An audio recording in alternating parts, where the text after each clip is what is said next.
I am so excited to introduce Jane Clayson Johnson, who is just an absolutely lovely person who I've had the opportunity to communicate with over the last 6 months or so. Jane Clayson Johnson is an award-winning national broadcast journalist, widely known for her work at CBS News, ABC News, and NPR. She started her career at KSL-TV in Salt Lake City. Jane is a popular speaker who has authored 2 best-selling books, I Am Mother, which chronicles her decision to leave network news and to have a family, and then Silent Souls Weeping, which shines a light on the desperate and lonely reality faced by those who suffer with clinical depression. Today, she also brought her husband, who will also speak with us.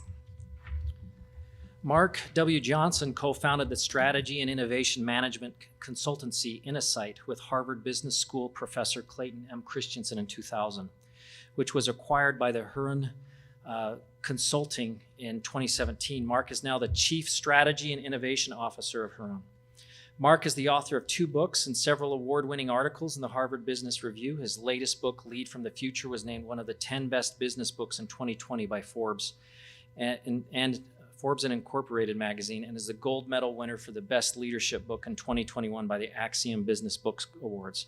Mark served in the U.S. Navy as a nuclear power-trained surface warfare officer during the first Gulf War. He received his MBA from Harvard Business School, a master's degree in civil engineering and engineering mechanics from Columbia University, and a bachelor's degree with distinction in aerospace engineering from U.S. Naval Academy. We'd love to welcome Jane Clayson Johnson and her husband, Mark Johnson.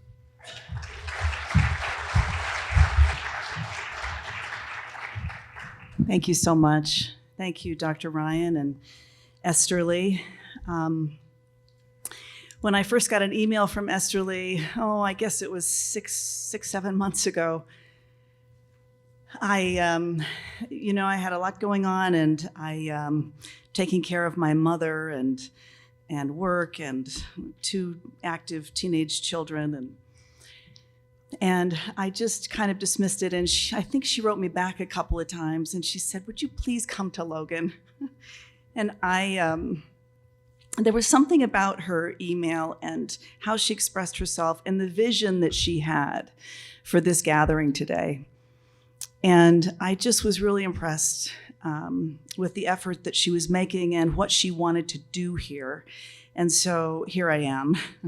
I'm really grateful for the invitation. I'm grateful for all the people that put this together, the volunteers who have made it happen.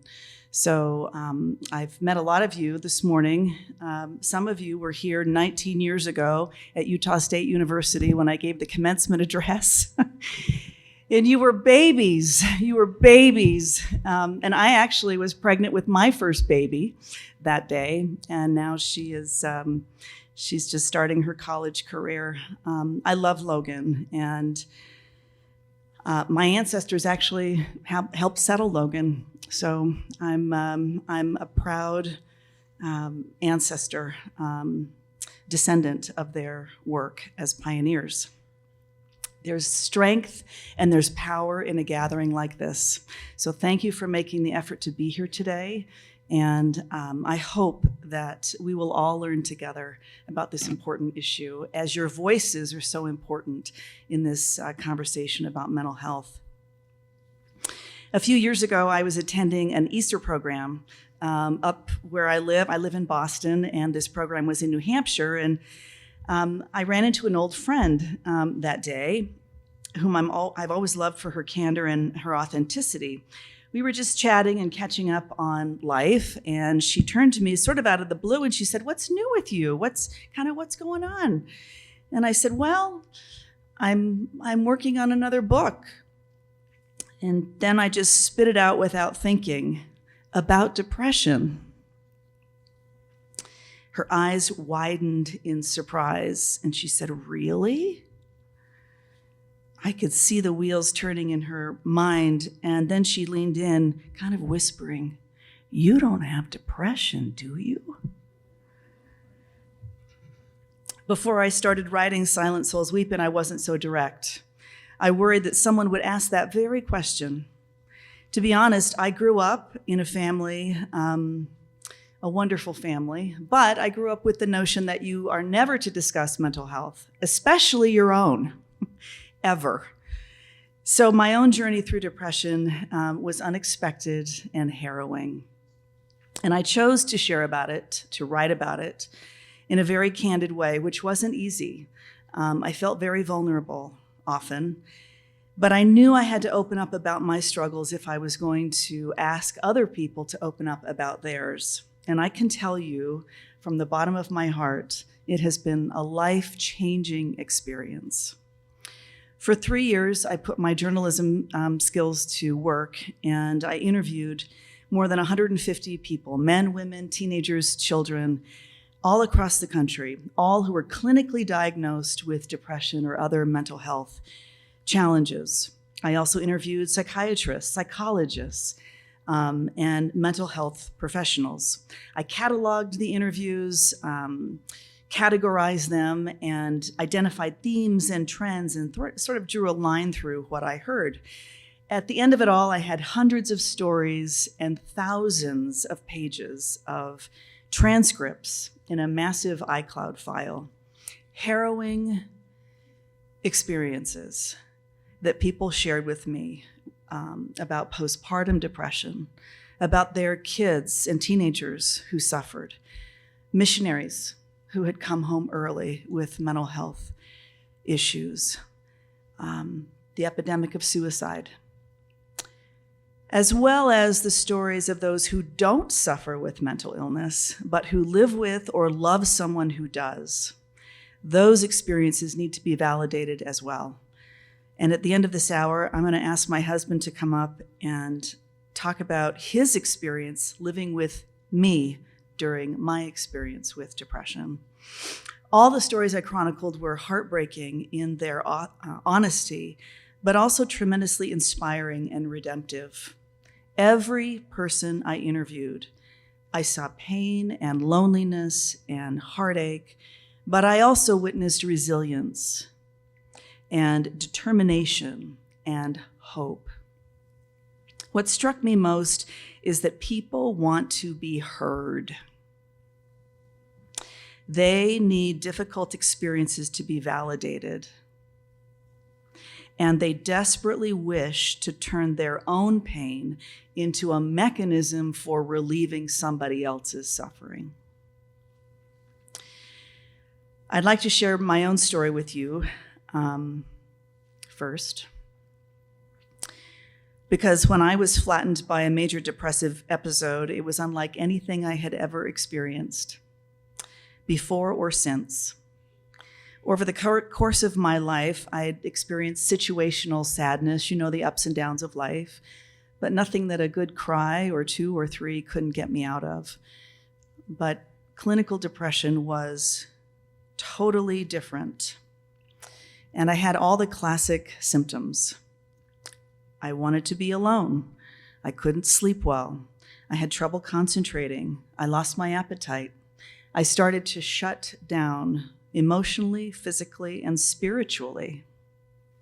It was like someone had thrown me into a dark cave, and I could not find my way out. No matter how hard I tried, I could not do it. Everything was a struggle, and the longer it went on, the worse it got.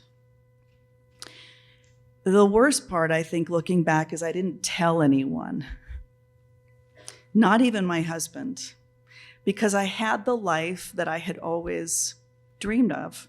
I had my 2 little kids that I'd always wanted. I was a mother, finally. But I was embarrassed because I was having these feelings that I didn't know where they had come from and why it was happening. I was embarrassed, and I was lonely, and I was becoming increasingly desperate. What was I doing wrong? Why was this happening to me? A terrible cycle of shame and guilt and anger began to grow. And as much as I tried, I could not control the negative self-talk in my head. It was insidious and insistent. I started to believe that my children would be better off without me.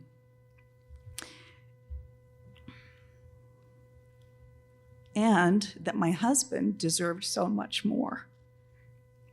I decided that it would be better for everyone if I just wasn't around. So I secretly, silently began searching for my replacement. A replacement wife for my husband, a replacement mother for my kids. And I remember genuinely feeling relief when I finally identified her. A lovely young woman we knew. She babysat my kids. I invited her over to my house, first offering her some of my clothes because I thought they would look so much better on her than they did on me. And then I told her very directly, non-emotionally, that if anything ever happened to me, I wanted her to raise my kids. As sad and nonsensical as this sounds to me now, at the time it seemed completely rational. I needed to protect my family from my shortcomings and my failures. In my mind, I began planning my funeral. Who would speak? The music that would be played. The tree under which I would be buried. I did not have a plan or a mechanism for making this happen. I was just in a severe depression. I wanted to fall asleep and fade away. The insidious fingers of mental illness had wrapped themselves around my mind and squeezed tight. One Sunday afternoon, in complete despair, I started driving for an hour outside my house, beyond my house, came to a wooded area, parked the car, reclined the seat, and just cried. My husband was frantically calling, trying to find me. I turned off the phone. I was feeling emotions I had never experienced before, and it was terrifying. I'd been sitting there for a couple of hours when a kindly-looking elderly man on a walk around the woods passed my car and tapped on the window. He asked if I was okay and if there was anything he could do to help. He said something like, "It's getting dark. Do you have anyone you can call just to talk?" I said no. I rolled up the window and I sat there some more. I did call Mark. And when he answered the phone, it all came out. We talked and talked and talked. He convinced me to come home. The next morning, he called my doctor. He set up appointments and arranged his schedule so that he could stay with me around the clock for the next few days. For a time, I had medication. I did cognitive behavioral therapy, then dialectical behavioral therapy, where therapists persuaded me that my children and my husband needed me, the real me, not this person whose mind had been hijacked by a terrible illness. Over many months, I very slowly began to move to a better place. In the depths of that depression, I felt as though I'd reached the top of a very steep flight of stairs. Another set of stairs was just ahead of me, but totally out of my reach. If I tried to put my foot on that higher step, it was as if all the stairs would collapse, sending me careening down a very dark, deep hole. As the treatment began to work, it was as though something had appeared, another step had appeared, then another, and then another. This is how I think about it and visualize it in my mind. This is how I was able to move forward and keep climbing and moving forward with my life. With each step, the darkness lifted. Peace was on the horizon. As I started to feel more like myself again, with the help of wonderful therapists and a very supportive family, I started talking to people about my experience, one-on-one at first, and it was as if a light bulb went off in my mind. I realized how many people had struggled. And though I had felt so alone in my experience in the midst of the darkness, there were so many who suffer, and so often in silence. I tell that story because as part of my healing, my goal has been to smash the stigma of mental illness, to open a new level of honesty and authenticity, and to help others in the midst of their crises. For me, one of the worst parts of depression is the isolation from family, friends, and community, and the shame of it all. We need to change that. Depression has hitched a ride with the human family since our beginnings. Millions have done battle with it. You heard Esterly give some of the statistics. They are shocking and sobering. I've come to think of depression on a continuum. We're not meant to be happy all the time, of course. Most people experience normal fluctuations of emotion. It is the intensity and the duration of negative moods in a depressed person that is excessive. Depression is an overwhelming feeling of despair and unworthiness that takes over your mind, body, and spirit. For some, it can be difficult to articulate or describe what that feels like, which is why so often in my interviews, people used words like drowning, sinking, choking, suffocating. One teenager told me it was like being in mandated solitary confinement. Symptoms of depression vary, of course. Some people don't cry or act terribly sad when they're depressed. Rather, they are emotionally blank or numb. They feel worthless or hopeless. Still others present with anger and rage. One psychiatrist told me, depression is a ball and chain. Some people drag it, other people swing it. There are a range of emotions that often accompany depression. Confusion. I've got a great life.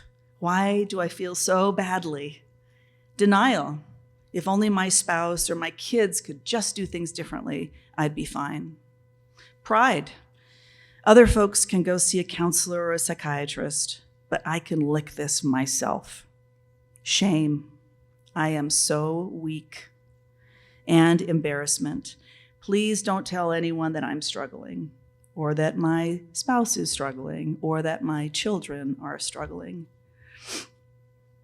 This morning, I'd like to touch on 3 themes that emerged from my interviews: stigma, perfectionism, and how depression impacts the ability to feel the Spirit. The number one recurring theme in all my interviews, without a doubt, was the sense of embarrassment or shame attached not only to a mental health diagnosis, but to the therapy that is prescribed, and in some cases, the medication that is needed. We have made some progress in recent years, but stigma continues to be the leading reason that families and individuals do not reach out for help, even in times of crisis. I believe that our historical and cultural misconceptions have led us to a very judgmental view of mental illness. For so long, it's been perceived as some sort of character flaw, something we could control or overcome if we just tried harder. Depression specifically, and mental illness more broadly, is not the result of some sort of personal inadequacy. It is not a knock on your character. Nobody thinks that battling cancer or heart disease or any other serious illness is a matter of pulling up your bootstraps and going at it alone. If you are clinically depressed, if you are suffering from any other mental illness, you are not going to snap out of it or fix it with work and discipline. Just like any other physical condition, depression requires treatment. If you had diabetes or a thyroid condition, you would never be ashamed or hesitant to go to the doctor, to follow a treatment protocol. Can you imagine if you got blamed for having cancer? Or if you blamed yourself for a cancer diagnosis, it would just never happen. As an organ of the body, the brain can fall ill in the same way that the heart or the kidney can. If you break your arm, you get a cast put on it. Of course you do. One woman told me she wished that she could wear a cast on her head because something is broken in there, she said, and that's impossible for people to see and very hard for them to understand. I'll never forget the heartbreaking story told to me about two sisters hospitalized at exactly the same time in two different cities. One sister had an advanced cancer. The other had clinical depression and suicidal ideation, meaning she had thoughts of taking her own life. What was devastating to me was to hear how differently they were treated by family and friends. For the sister with cancer, there was an outpouring of love and kindness, an online fundraiser to pay for expenses, meals, support. She so richly deserved it. It was a terrible situation. But for the sister with clinical depression and suicidal ideation, nothing even close to that. No phone calls, no casseroles, no notes, no flowers, but plenty of judgment, even from the people who love her. Up, there she goes again, back in the hospital. The truth of the matter is, each of these women had a potentially terminal illness. Each was quite literally fighting for her life. I love the story of a young college student named Lori. She'd finally decided to pay a visit to the campus health center because no matter how much she slept, she was exhausted. There were days she couldn't get out of bed at all. She struggled to concentrate. She was irritable and short-tempered. Most alarmingly, she was having chest pain, shortness of breath, hot flashes, and other physical symptoms of panic. To her deep embarrassment and dismay, Lori was diagnosed with depression and anxiety. The doctor laid out a comprehensive treatment plan with regular therapist visits, and for a time he wanted her to take some medication, but as soon as Lori got back to her apartment, she flushed the pills down the toilet. I was embarrassed, she told me many years later. I felt like this was a weakness that I could will myself out of, that I should be able to fix it myself. Lori had many difficult years after that. Her symptoms continued. They came back pretty seriously, and she suffered in silence. And it wasn't until her third child was born that she finally had the courage to talk to her doctor, to start a treatment plan. And with time, she started to feel better. Truthfully, Lori still struggles, but what I love about her story is the evolution in her thinking about what she's been through. Today, she talks easily and openly about her journey with mental illness, about the importance of therapy, maintaining a healthy diet, regular exercise, good sleep, and as part of her good self-care, sharing with others what she's been through. So to be clear, I'm not suggesting that we carry around some sort of sign publicizing our pain. But I do believe that there is value and growth in sharing our vulnerabilities. So how do we open up, reach out, start difficult conversations, admit this in ourselves, and encourage others who are suffering to get help? One important thing I've discovered that works is to simply rephrase the issue. I talk very practically about brain health, not mental health.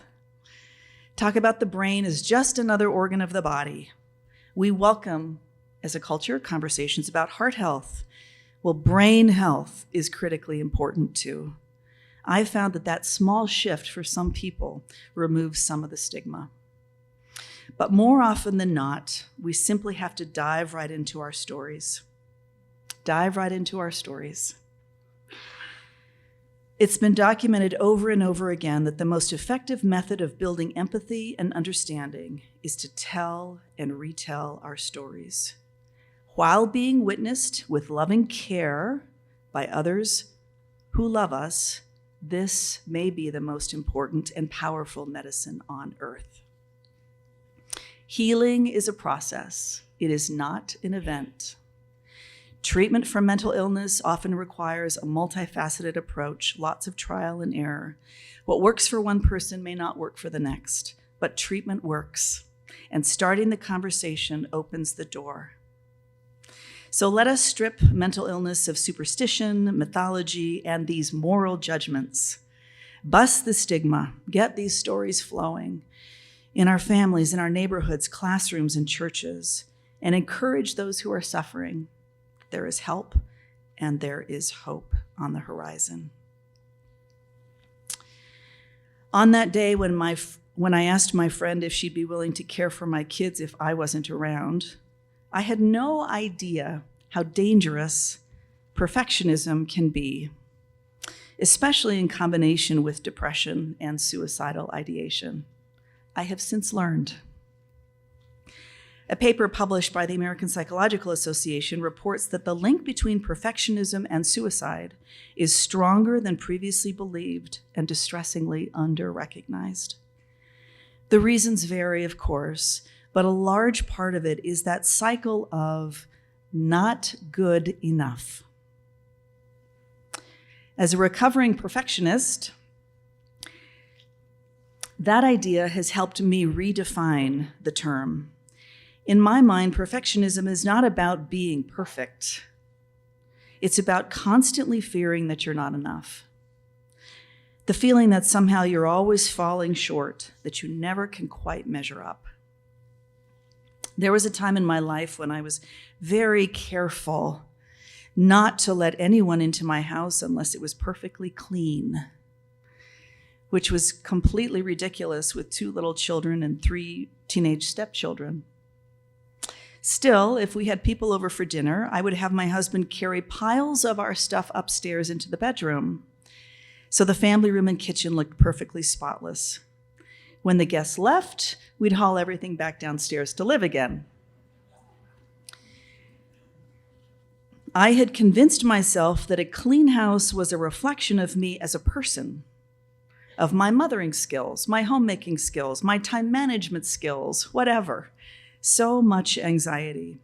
I remember on one occasion when a guest came over, she looked around the room and with a little envy and maybe a tinge of hostility said, "Everything is so clean."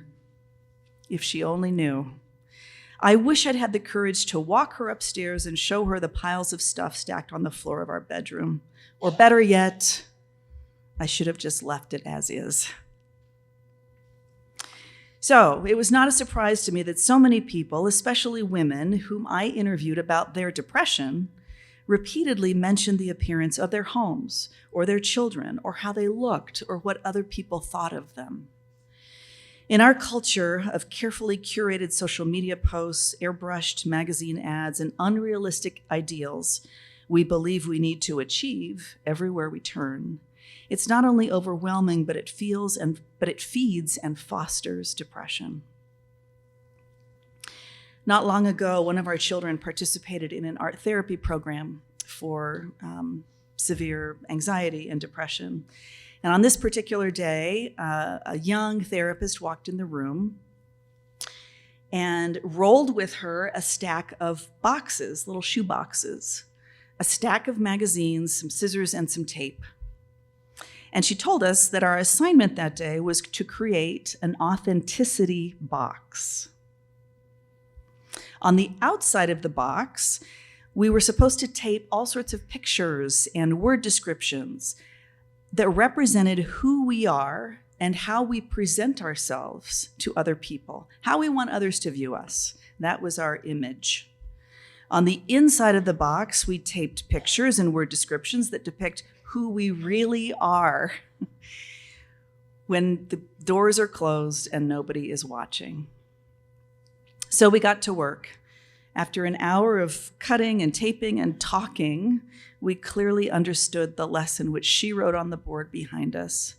The more alike the outside and the inside of your box, the healthier your mental state. The more alike the outside and the inside of your box, the healthier your mental state. That little box sits on our bookcase as a point of conversation in our family and with people who come over, and a visual reminder of everything that's wrong with toxic perfectionism. Who I am on the outside, it's enough.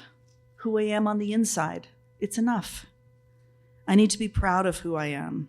It makes me feel better when I can say, I am good enough. My offering is enough. I am enough. The last theme that I'd like to touch on very briefly today is really an important one to me. It's how depression can impact our spiritual lives. I'll never forget the psychiatrist who did not share my faith, who helped me understand this important principle in the midst of my own struggles. She told me this: depression is a disease. It's not a spiritual deficit.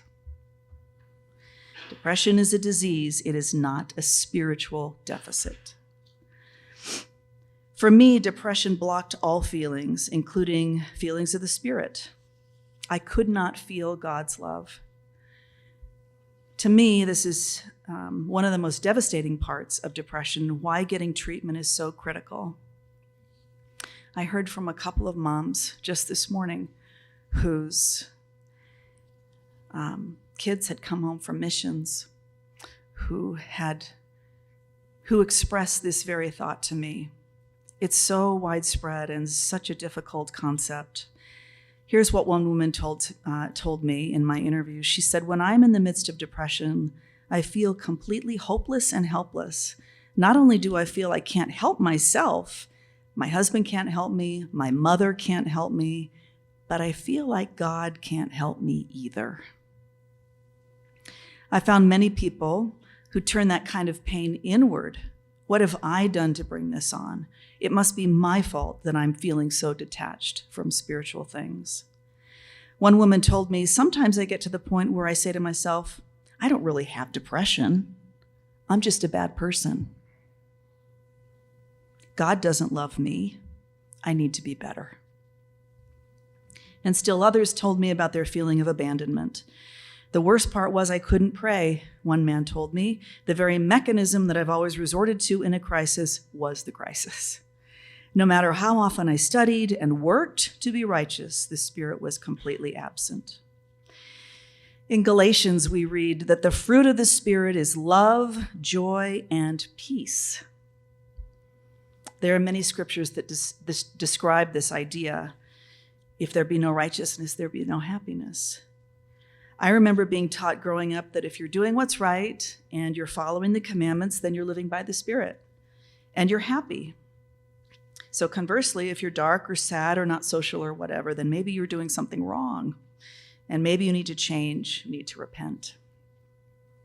Some have even been led to believe that if you just pray harder, depression will go away. To which many religious leaders I spoke with replied with some version of this question: would you sit in a corner and pray your heart disease away? No, you would not. You would pray and you would go to the cardiologist. Same principle applies to depression. Depression is a disease. It is not a spiritual deficit.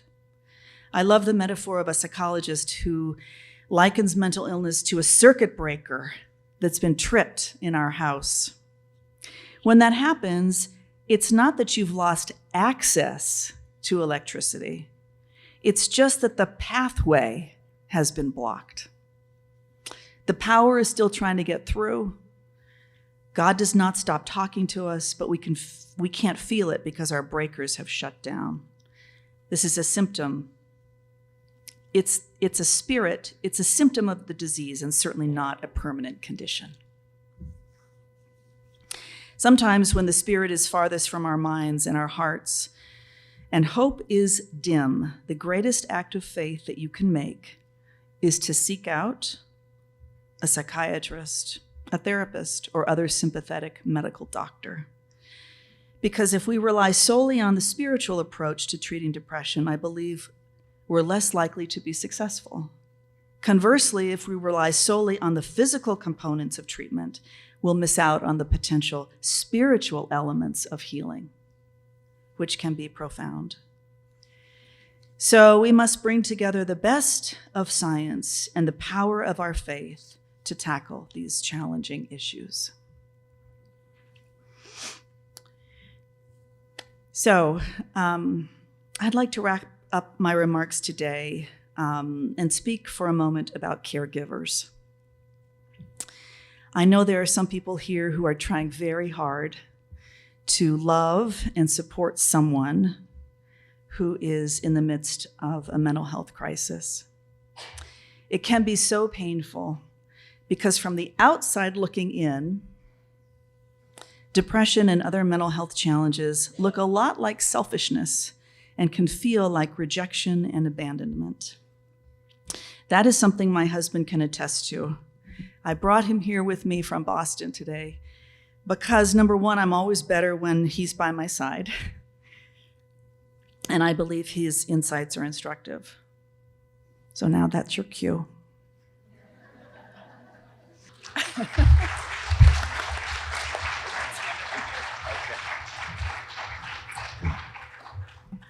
So beyond my own painful experience with depression, Mark and I have had extensive firsthand experience with mental health challenges in the years since we've been married within our own immediate family and our extended family, from major depressive disorders, anxiety disorders, panic attacks, eating disorders, self-harm, personality disorders, a lot of things. We have accompanied loved ones into months-long psychiatric inpatient programs.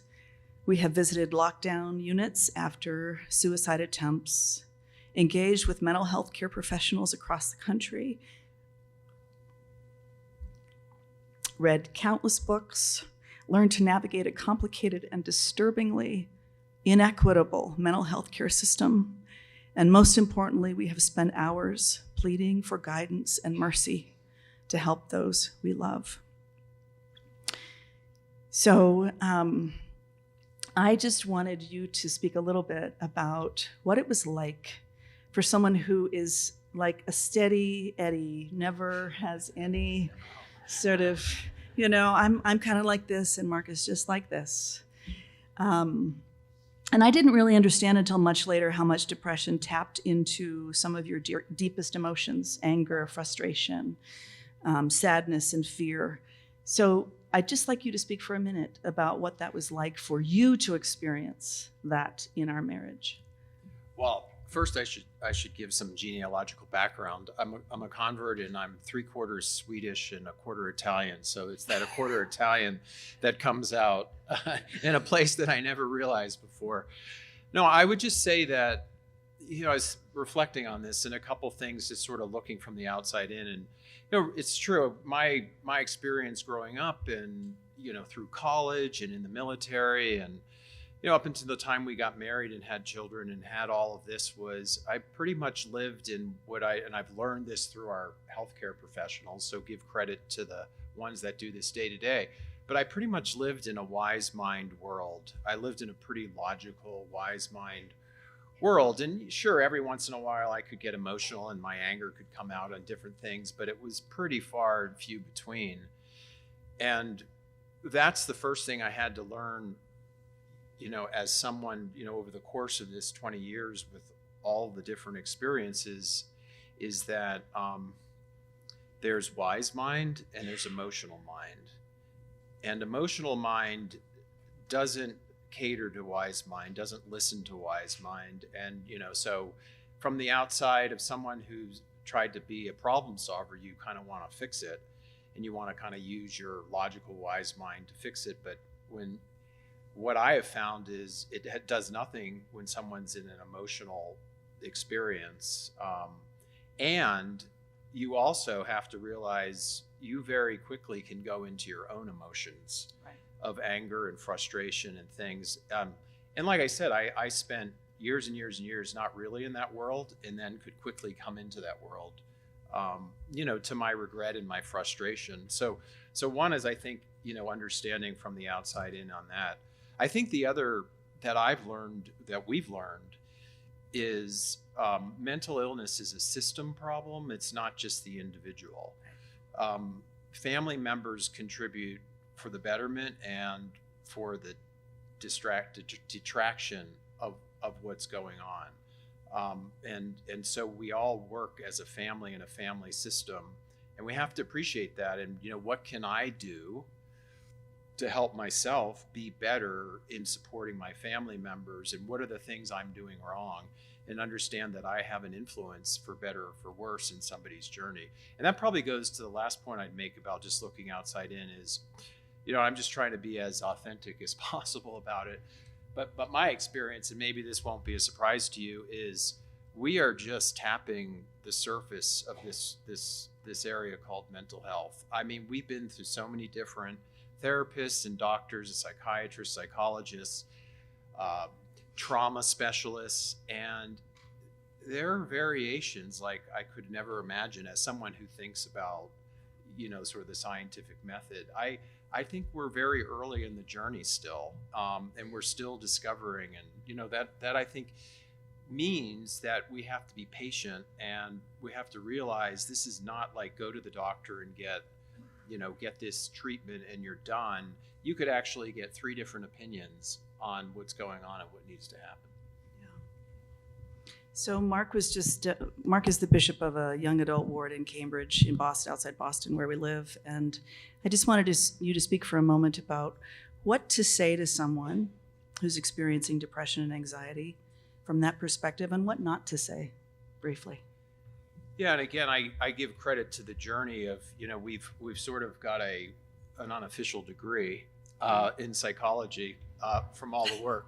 And so maybe, again, many of you heard this. What to say is you can't try to fix something for somebody. You can't say, well, you just need to, take your time, or, if you go to this doctor, they'll help you, and, try to be in prescription mode. You have to be in validation mode. You have to validate. I understand that you're having a hard time. I wish I could help in some way. This must be really hard for you. I do that as a bishop. I've learned that as a family member, to not try to problem solve too much for somebody unless they ask, and, they're at a place to kind of work that through.